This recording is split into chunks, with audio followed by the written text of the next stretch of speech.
One of the questions I hear is, how can I tell if I'm low on Freon, or how can I tell if I need Freon in my car's air conditioner? Welcome to Mercie J Auto Care, where compassion and craftsmanship come together. I'm Rick Smith, Certified Master Technician. Well, first of all, let's talk about how to know exactly how much Freon's in the car.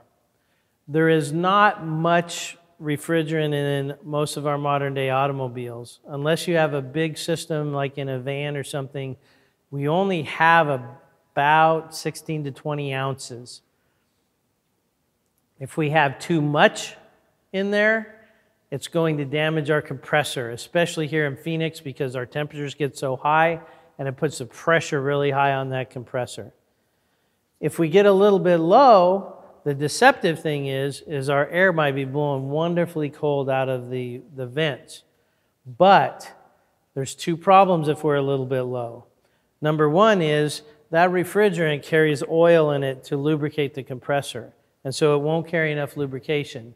And secondly, we need enough refrigerant to go through the inside of the car and get just a tiny bit out to the compressor to help cool the compressor and make it last longer. The only simple test I can tell you to do at home is there's two refrigerant lines under your hood, if you're comfortable under your hood.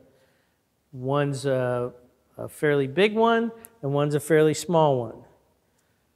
The small one's going to be very hot, so be careful about touching it.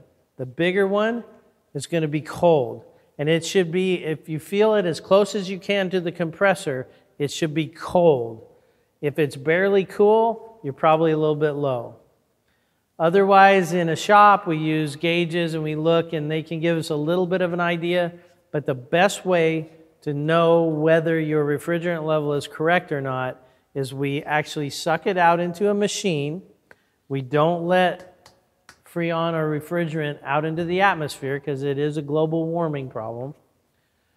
And then we recycle it, clean it, and then we put back the exact weight that's called for your car. That's the only way we can be accurate with it. So don't let somebody just add some, because there's a good chance you can damage your compressor. I hope this information has been helpful to you. And until next time, safe travels to you and blessings.